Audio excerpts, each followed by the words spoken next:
In the equation above, a is a constant. So this right here, a is a constant, so it can be treated like a number. Which of the following could be the value of a? Assume all angle measures are in radians, right? So we're working in radians here. And in reality, it doesn't really matter because we can convert between radians and degrees anyways. So before we do this, before we go through the problem, I'm going to rewrite this equation just to make it a little more intuitive.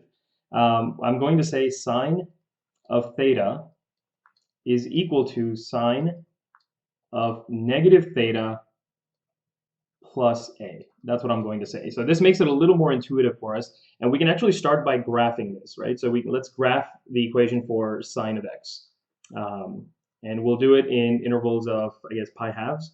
So let's do pi halves, pi over 2, then we got pi, then we have 3 pi over 2, and then we have 2 pi, and then we have, and we can keep going. So it's in intervals of pi halves. And the same thing goes the other way as well. So this will be 5 pi over 2, and this will be 3 pi, and so on. This is going to negative pi halves, negative pi, and so on. I'm not going to label everything here. But we know that sine of 0 is equal to 0, so that's going to be a point on our graph, and let's make this equal to 1, and let's make this equal to negative 1, like that.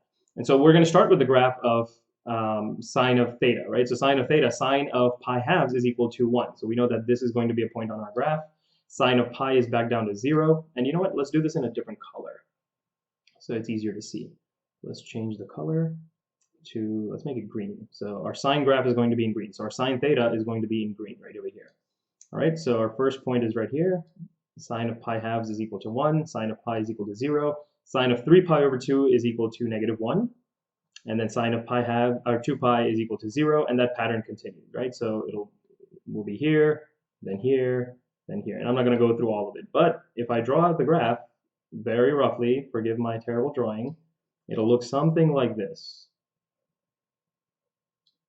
Just something like this. This is a good approximation of it. Like that. And then the same pattern will continue. So negative pi halves is going to be equal to negative 1. And then negative pi is going to be equal to 0. So the graph is going to look like this. And then this will be back up to 1. And so on. So this is going to be the graph of sine of theta. And you could actually graph this on your graphing calculator if you have one. But this is what it looks like, just to give you an intuition, right? So this is sine of theta right over here. Now let's graph sine of negative theta. So we're going to now graph sine of negative theta. So I'm going to change my color again. This time I'm going to make it yellow. So sine of negative theta is basically, sine of negative theta is just going to be the same graph flipped across the x-axis. We're just going to flip it across the x-axis. So in this case, it's going to be right over here. This is going to stay. Anything on the x-axis is going to stay. And this will become positive. This one will stay right here. This one will come all the way down. This will stay here. And then this one will be all the way up here. And the same will be true for the other side as well. So this will go all the way up here. And we can redraw this, right? I'm going to draw this in yellow.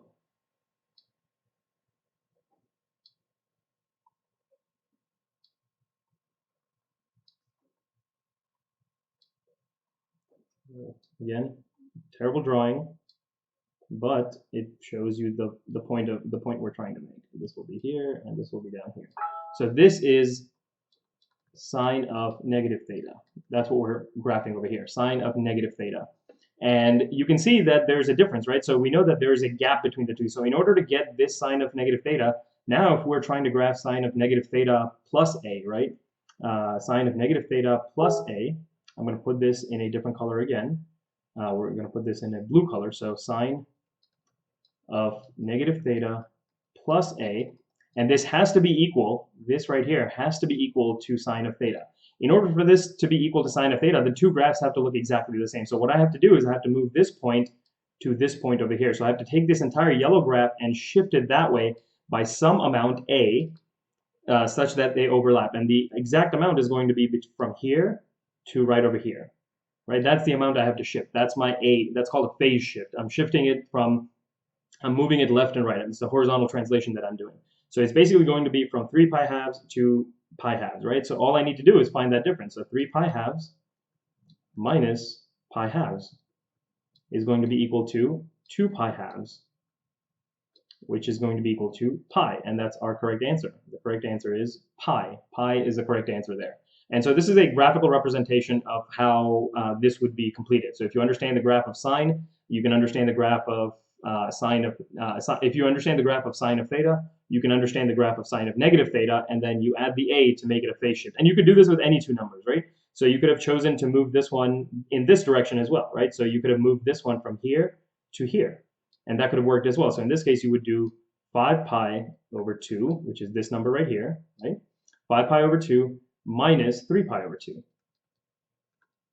which is the same as 2 pi over 2, which is the same as pi. So you'll get the same answer no matter which way you do it. You just have to shift it by some amount going left or right. And so you just have to make sure you line up these points, and your correct answer is going to be always pi. That's going to be your right answer. So the correct answer is B.